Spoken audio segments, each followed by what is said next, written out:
In the beginning, there was darkness, and then, bang, giving birth to an endless expanding existence of time, space, and matter. Now see further than we've ever imagined, beyond the limits of our existence, in a place we call the universe. The universe is vast, wondrous, electrifying. But for space travelers looking for a thrill ride, it could be a one-way ticket. It's a place from which you can't return, or at least not in the form in which you went in. Go where no one has dared to venture. Take a virtual tour of the deadliest places in our galaxy and beyond.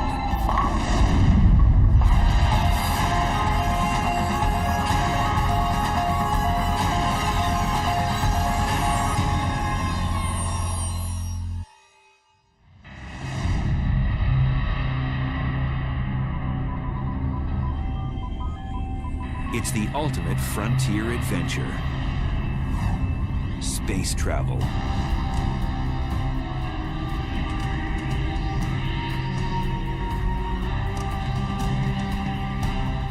But when trekking through the galactic jungles, one must steer clear of the cosmic hot zones, places teeming with violence and intrigue.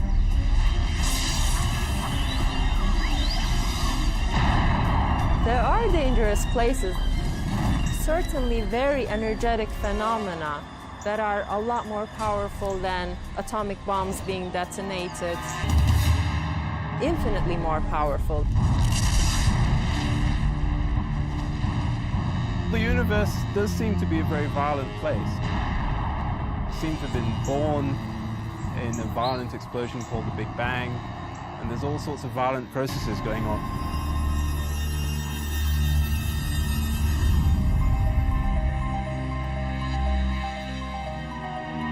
On December 27, 2004, satellites picked up the greatest cosmic explosion ever recorded. A blast 30,000 light years away, which had the power to briefly alter our planet's upper atmosphere.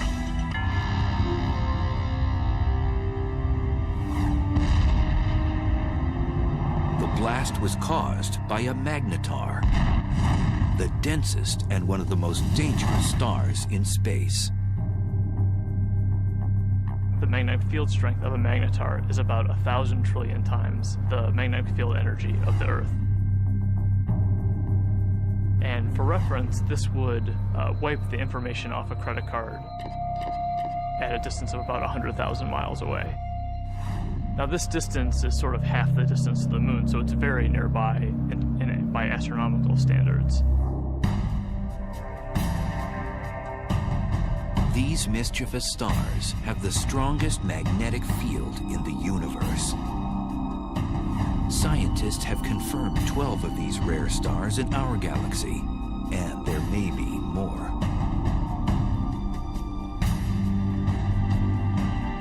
Caltech's Brian Cameron scans the Milky Way for these strange stars.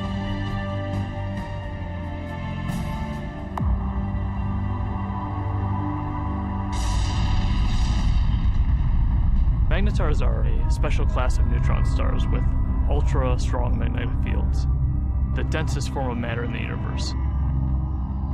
The first magnetar showed itself in the form of a high-energy event that was detected in the late 70s, although at the time we didn't know that it was a magnetar. It wasn't until the early 90s that researchers suggested that these objects were dominated by magnetic fields, and that the magnetar theory was actually confirmed.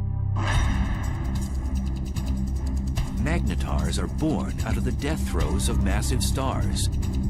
When a star dies, it begins to collapse and go supernova. Sometimes a dense neutron star forms from the cinders of that supernova explosion. During the process, a few neutron stars become magnetars, which possess a strong magnetic field. These stars eject high-energy emissions of X-rays and gamma rays. We think that normal neutron stars are born from regular stars that are something like 10 or 20 times the mass of the sun. But there's evidence that magnetars are born from possibly even more massive stars than this, something like 40 times the mass of the sun. Typically, a star of such mass would be too heavy to form a neutron star. Instead, its mass would collapse into a black hole. Black holes are formed from cramming a certain amount of mass in a certain volume, and for whatever reason, these stars are unable to do that. One theory is that some massive stars undergo a weight loss program right before exploding as a supernova, losing 90% of their mass. So instead of collapsing into a black hole, the emaciated star becomes a neutron star with extreme magnetic powers. When the magnetic force gets incredibly strong, it deforms the magnetar's crust, creating seismic events called starquakes on its surface. And eventually, this crust breaks under the stress, and the magnetic field reconfigures itself into a lower energy state. And when this happens, a fireball is launched off the side of the star. So starquakes on neutron star surfaces are thought to give rise to these giant flares that we see.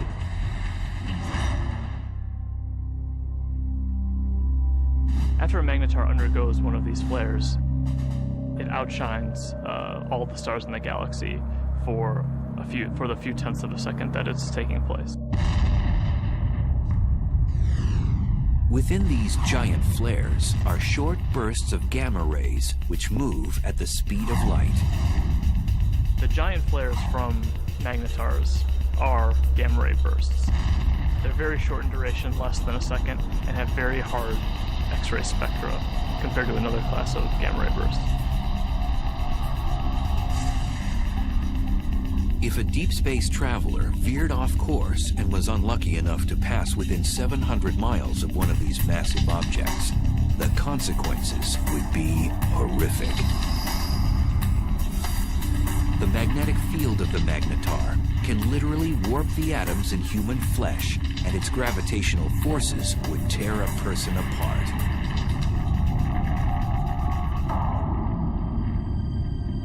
So then, how close would a magnetar have to be to wreak havoc in our solar system? Some suggest that a blast from a magnetar even 10 light years away could produce cosmic chaos that would destroy our ozone layer and cause mass extinctions. The chances of that happening are so low that, they're completely implausible. It would be no different than a regular star passing through the solar system. And we know that the regular star has not passed through the solar system since the solar system formed.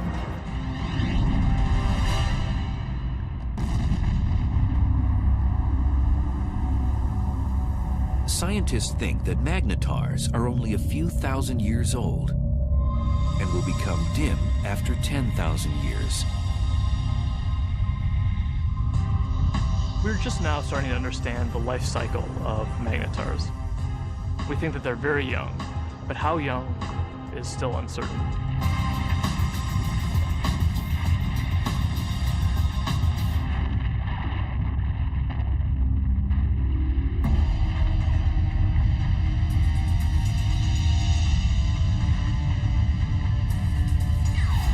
In addition to magnetars, satellites and ground-based observatories have been picking up other violent things in space.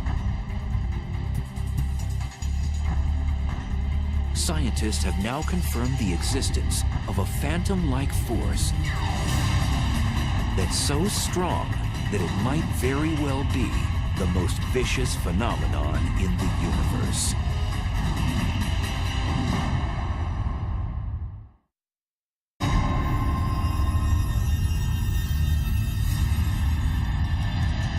Stealthy villains haunt each and every galaxy. One particular beast tears up anything in its path and gobbles it down like a cocktail hors d'oeuvre. It's one of the most bizarre and destructive phenomenon in the universe, a black hole.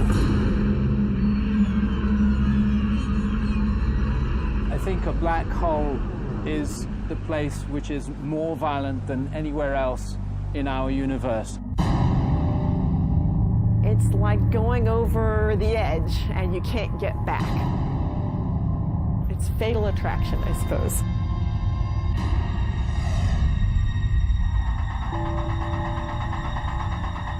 A black hole is a region of space where the pull of gravity is so immense that nothing can escape it, not even light.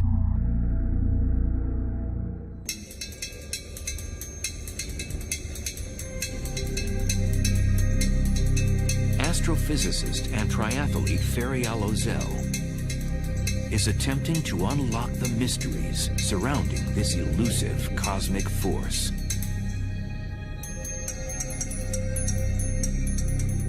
In a black hole, the gravity is so strong that no other force can compete with it, so everything collapses to a single point.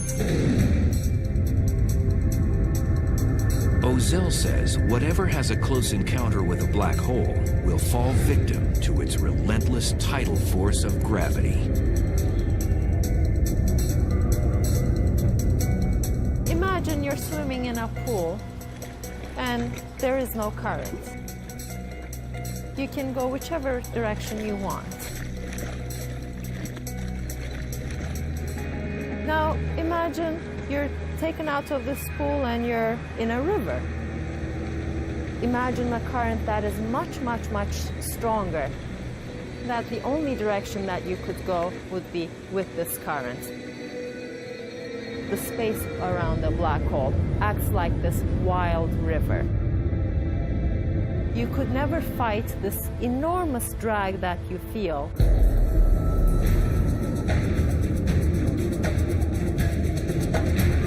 As an object approaches the edge of the black hole, called the event horizon, it reaches the point of no return. As you come closer and closer to this event horizon, you would already be approaching this extremely fast motion of space under you. And your only future direction is now into the black hole.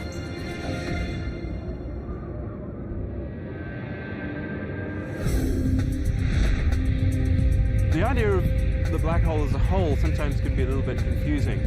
What it really is, in some sense, it's a place from which you can't return, or at least not in the form in which you went in.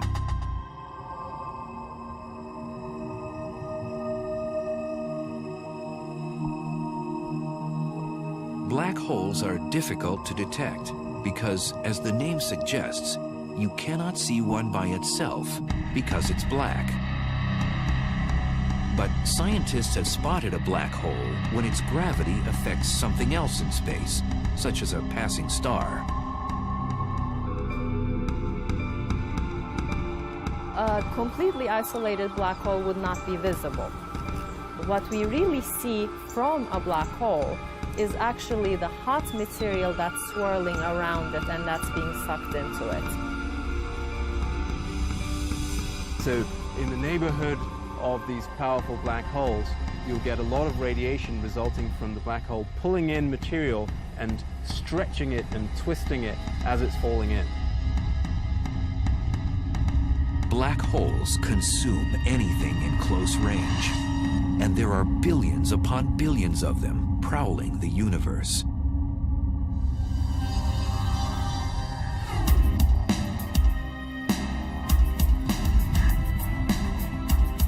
Astrophysicist Andrea Ghez is one of the world's leading black hole hunters. Black holes are not picky eaters. They'll dine on whatever get nearby. So they will happily eat gas. They will happily consume a star or a planet. When a black hole dines on a star, it does so first by tearing it apart. You might think of silly putty being stretched out. and then it just streams on in, sort of like water going down a drain. It's completely pulverized.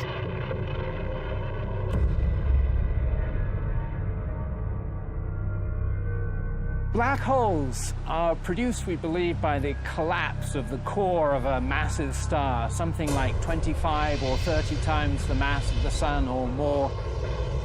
When it comes to the end of its lifetime, a massive star burns its core all the way past helium, carbon, nitrogen, oxygen, all the way to iron, which has no more nuclear fuel. And when that iron core builds up to a certain mass, there comes a point where it can no longer support itself, and the core will collapse all the way to a black hole, producing at the same time a supernova.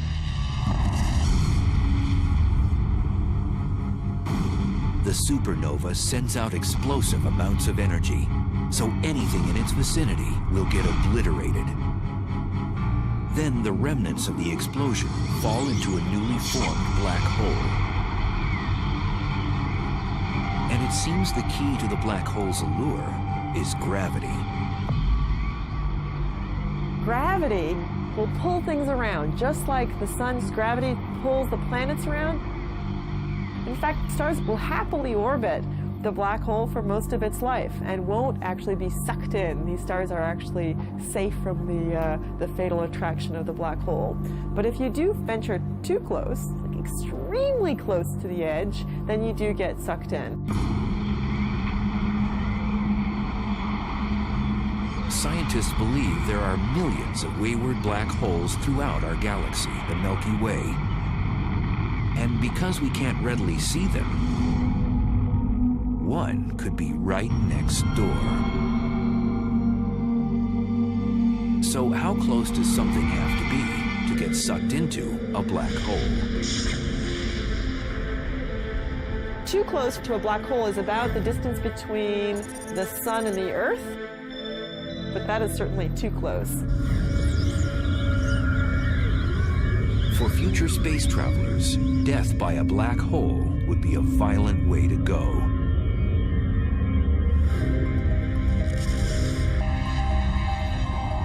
The method by which a black hole could kill you depends on how big the black hole is. They come in two categories. Most of them are the stellar mass black holes, which are 5 to 30 times the mass of our sun. If the black hole is stellar-sized, then the tidal forces near the black hole are strong enough that it will tear you apart tidally, even well outside the event horizon. If you wanted to fall into a black hole, you certainly wouldn't want to fall into one of those. It will spaghettify you. But in addition to the stellar-sized black holes, there are others that are mammoth, millions to 1 billion times the mass of the sun. And now scientists believe that these monsters hold center court in every galaxy, including our own.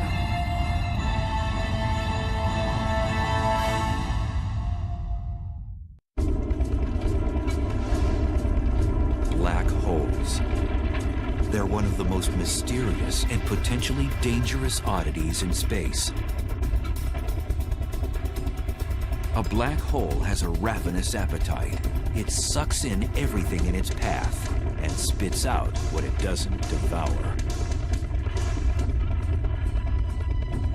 And now scientists have discovered there are supermassive black holes, which are millions of times bigger than their stellar mass cousins.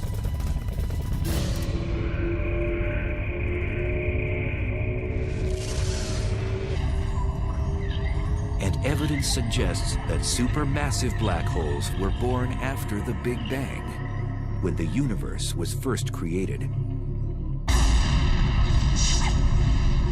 The leading idea is that they would have formed just like a stellar black hole from the collapse of the core of a massive star. But then they grew by feeding grossly from the gas, from other galaxies which collided with them.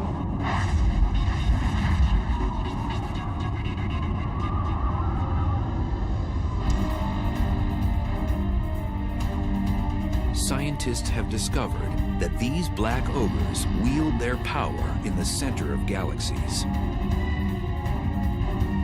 The supermassive black holes are at the center of the galaxy, most likely because they're the most massive object within the galaxy. Massive objects tend to sink to the middle, so you'll always find them at the center of a galaxy. For a long time, scientists didn't think a supermassive black hole existed in our neck of the universe, the Milky Way.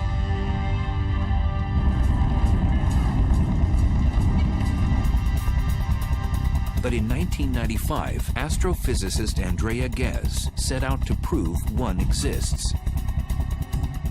We've done an experiment over the last 10 years to ask the question, is there a supermassive black hole at the center of our galaxy?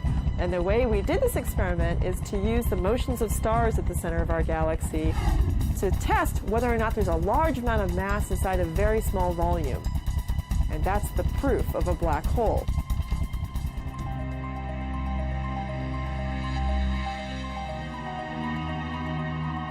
At the Keck Observatory in Hawaii, which houses one of the largest telescopes in the world, Ghez began using a groundbreaking technology called adaptive optics, which brings into focus faraway objects. So this is without adaptive optics. This is what you would see. In this big square, there's nothing. We turn adaptive optics on, and you see the stars. This region contains the stars that provide the keys to our experiment. So we want to watch how these stars move. Ghez noticed that there was a large cluster of stars orbiting around an invisible object at the center of our galaxy. And they were moving at an unusually rapid rate. So we can actually see these stars that are really close to the center, and we can watch them go around. Those stars go around the black hole just the way the planets orbit the sun. The orbits tell us where the black hole is, so it's located right where the star is. That's the center of our galaxy. And the details of exactly how fast these stars are going around and how tight the orbits are tells us the mass of the black hole, which we think today is 4 million times the mass of our sun. For Ghez, confirming that a supermassive black hole indeed exists at the heart of our galaxy was like summiting Mount Everest. It was incredibly exciting to discover the supermassive black hole at the center of our galaxy, simply because it was a question we had set out to address. The question, is there a supermassive black hole? We could design an experiment that actually got at it.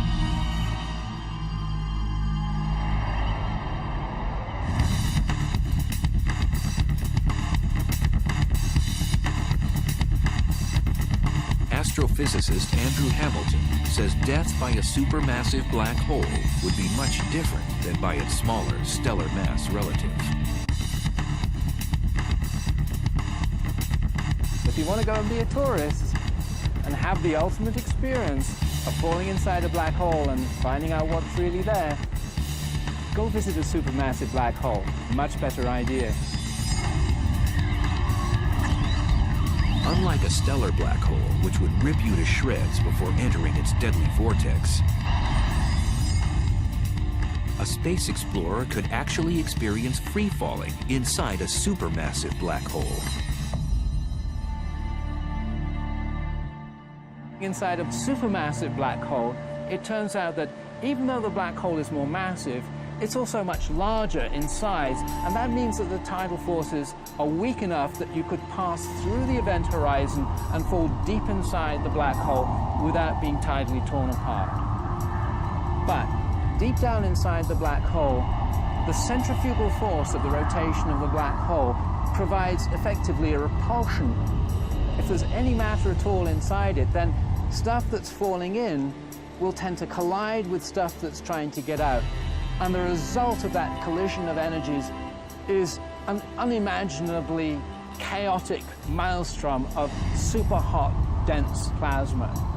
And in that case, your fate is that it can roast you.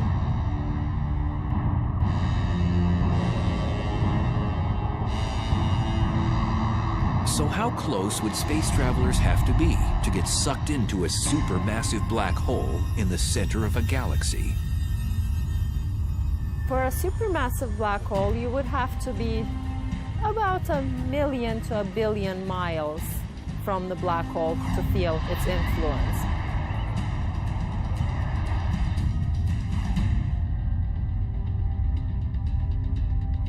Over the years, the Chandra X-ray Observatory has caught our galaxy's supermassive black hole nibbling on cosmic matter, not binging like other supermassive black holes. Our black hole is today inactive compared to other black holes. Our galaxy has very little gas at the center, and so there's nothing really for the black hole to feed on. It's not eating very much. It's going on a bit of a starvation diet. Our galaxy's supermassive black hole appears to be fasting. This is partly due to the fact that as a galaxy ages, less and less matter is present for it to gorge on. But in the future, it might be quite a bit more active if it ever gets a fresh supply of gas at its center to feed off of. One way to rejuvenate our supermassive black hole's appetite is to collide with another galaxy. Sound implausible?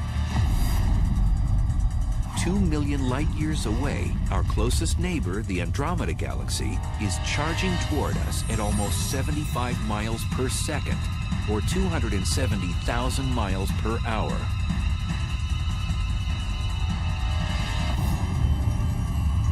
In the future, scientists predict the two galaxies will collide.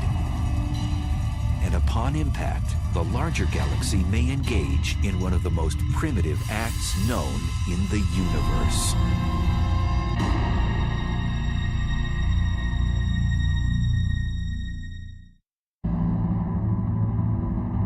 It's one of the most barbaric rituals in space.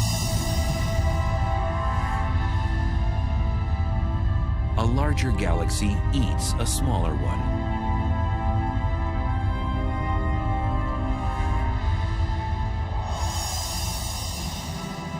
The scenario isn't a science fiction writer's fantasy. It's a cosmic reality. It's called galactic cannibalism.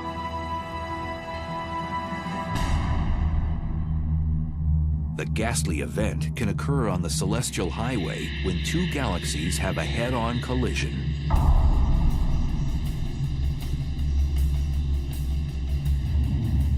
Both eventually meld together in a less than harmonious merger. If you're a galaxy, it's very violent. You're torn to shreds.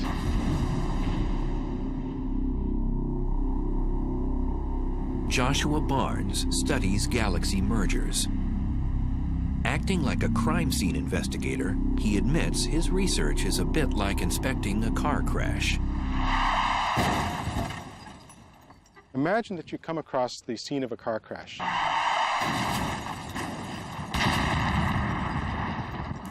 Two wrecked vehicles, but no witnesses. Nobody to tell you what happened. All you have is the physical evidence. That's basically what we have to do when we study colliding galaxies. So there are no witnesses to a galactic collision. All that you have is the present state of the wreckage. So you have to conduct a sort of forensic investigation to try and figure out what happened on the basis of what you have today. If they collided head-on, you would know because the fronts were squashed up, but if they, say, sideswiped each other, which is actually more likely in galactic collisions, that would leave you a completely different pattern of wreckage, and you could interpret that. So what causes galaxy mergers? It's gravity.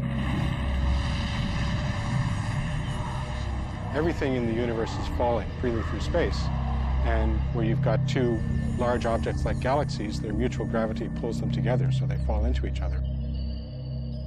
So it's really just the force of gravity pulling things around. The galaxies that we're seeing colliding today, most of them have been bound and destined to collide for upwards of 10, 15 billion years, and they're only now just making it to that first collision.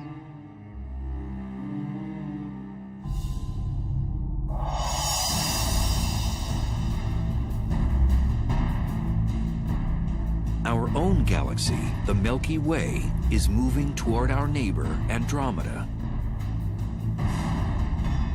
Both galaxies are spiral in shape, but Andromeda is about twice as massive, with a supermassive black hole, the mass of 30 million suns.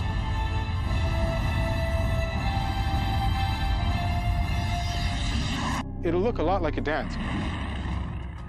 And you see the two galaxies come close together, so they kind of dance around each other, getting closer and closer and moving faster and faster before they finally come together.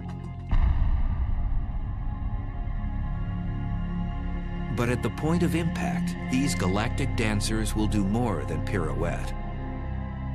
Each one has a spiral disk of stars, and then surrounding that, a halo of dark matter, invisible material that we can detect by its gravitational field.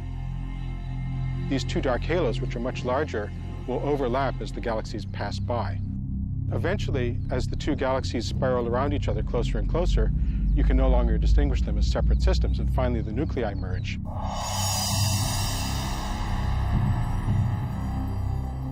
When Andromeda and the Milky Way collide, that's going to be the biggest collision that the Milky Way has seen, something like 5 billion years' time. The good news is that we, the solar system, will have a grandstand view. What will happen is that two galaxies, their spiral disks, are going to get tidally torn apart into fantastical shapes.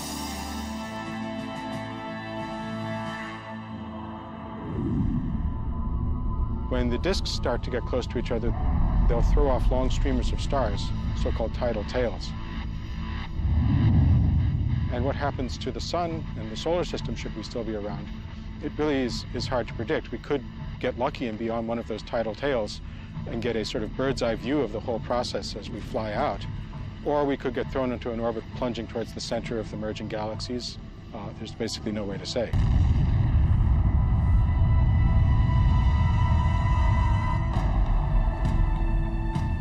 During the merger, if our solar system moves through the suburbs or the edges of Andromeda, we might not notice anything.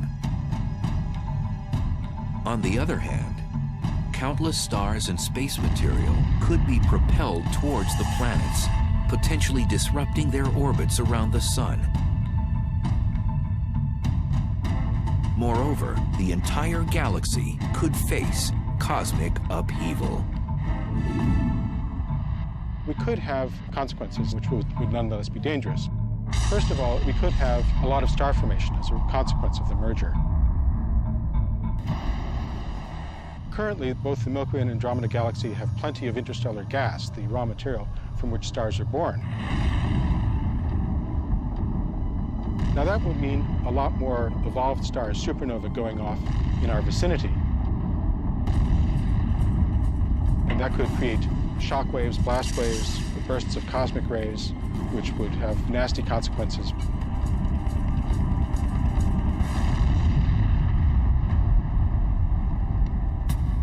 After the merger, the fate of our solar system is uncertain, as the supermassive black holes of Andromeda and the Milky Way vie for power in the newly jumbled galaxy.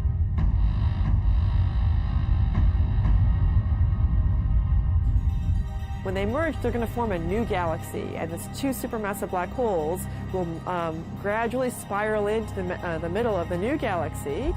They will be a binary black hole for a short time. And these black holes will start to swallow gas as the collision stirs things up. Gas will fall into those black holes. They're going to turn on. They're going to start emitting radiation. But the potential for fireworks, possibly for fueling the black holes at the centers of the galaxies, matter falling into them, possibilities like that do exist. And then the only safe place to watch the process would be on one of those tidal tails riding out and escaping the collision.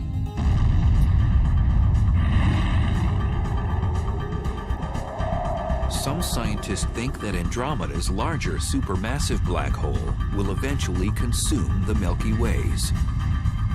the two black holes will spiral in the center and become a binary black hole, and ultimately will merge with one another to become yet an even bigger supermassive black hole.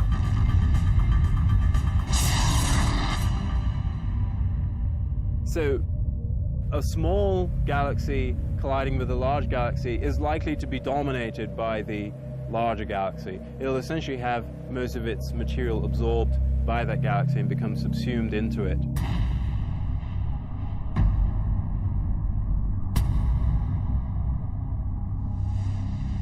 Scientists believe galaxy mergers are a way of life in the universe. Modern galaxies, including the Milky Way, have grown larger by cannibalizing smaller galaxies. Every galaxy that we see has probably been through many collisions. The Milky Way has a central bulge of stars, which are probably the relic of a previous collision. Most scientists agree that the much-anticipated merger between the Milky Way and Andromeda won't happen for at least 3 billion years.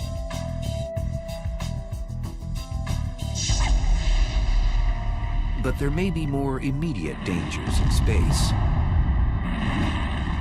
In cosmic neighborhoods millions of light years away, there are hyperactive galaxies that have become the big bullies on the block.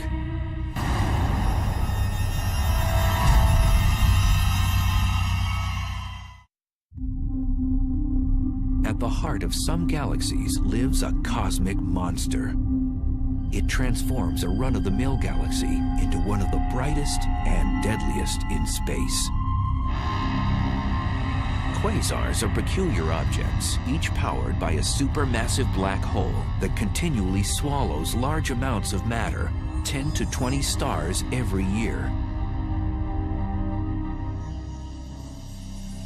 At the core of these objects lives a very large black hole. And the role of that black hole is to actually generate a huge amount of energy.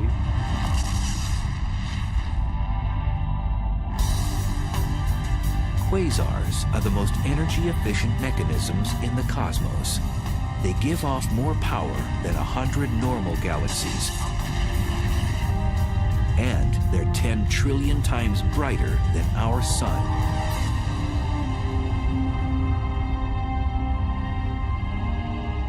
So how are quasars created in the universe?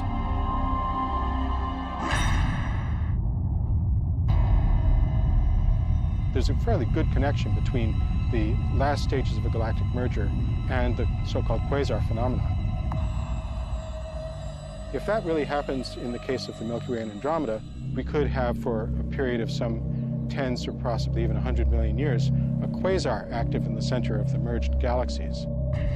And a quasar puts out about 100 times as much energy as a typical galaxy. And if we were actually thrown into an orbit which took us towards the center of the galaxy, we could get very close to that quasar and really get scorched.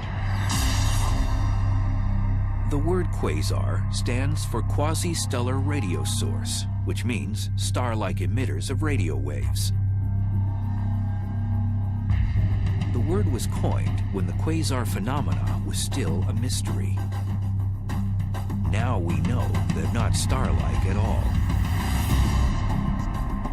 In addition to emitting radio waves and visible light, quasars also give off ultraviolet rays, infrared waves, X-rays, and gamma rays.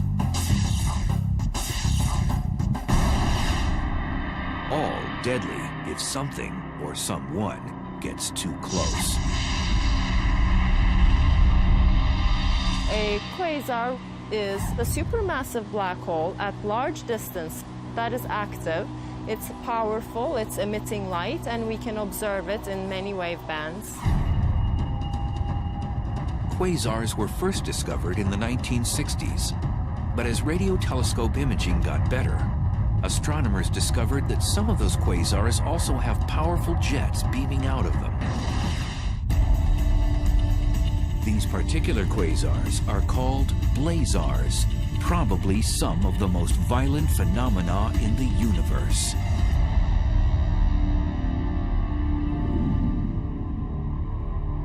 Blazars are powered by black holes, just like quasars, but they're somewhat different in that all of that energy is being focused, or a large amount of that energy is being focused into jets, which are streaming out. A blazar's aggressive plasma jets produce radiation in the form of radio waves all the way through the spectrum up to high-energy gamma rays.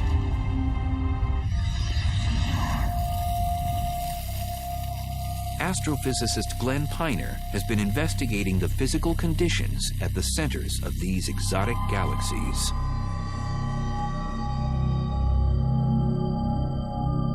We can use this fountain to visualize the geometry of a blazar. If that circular base of the fountain represents the accretion disk, then the jet of water that's coming up represents the jet of plasma coming out from the blazar. And if the Earth is sitting up in the direction that that water is going, then we would see this object as a blazar. To an astronomer, it's like looking down a fire hose. It really gets you in the eye. You see this bright, blazing thing that we call a blazar. These blazar jets move exceptionally fast. The fastest observed move at 99.9% the speed of light. If you were to take a small object like this bowling ball and you wanted to accelerate it up to 99.9% of the speed of light, you would have to give this bowling ball all the energy produced in the world for an entire week to accelerate it to that speed.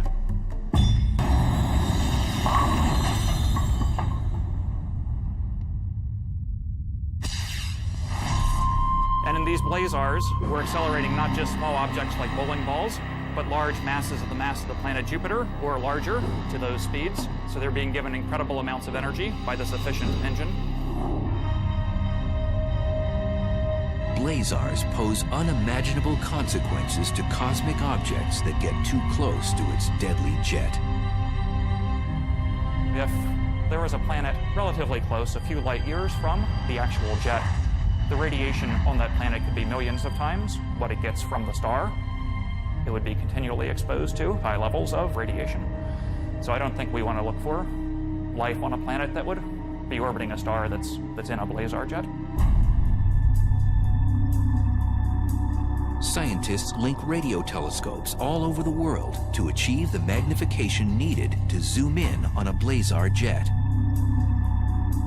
So to give you an analogy for what kind of magnification that is, that would be magnification sufficient to read a newspaper that someone was holding in New York from Los Angeles. We'd love to look as close to the central black hole as possible so we could actually figure out how nature is accelerating these jets and getting them up to such high speeds. And we'd also like to know what it is actually that the jets are made of, because it turns out that's something that's currently not known. Until more is known about blazars, astronomers will keep a neighborhood watch for them, as well as all the other dangerous places in our uncontrollable universe. Definitely there are violent events going on in the universe. Much, much more energy than we can even imagine on Earth. There are trillions of suns shining all at once. Those are the kinds of energies that we're talking about. But in that case, the fact that we are far away from them helps the survival of our species. If we're actually traveling through space, then definitely we will have to be worrying about these events.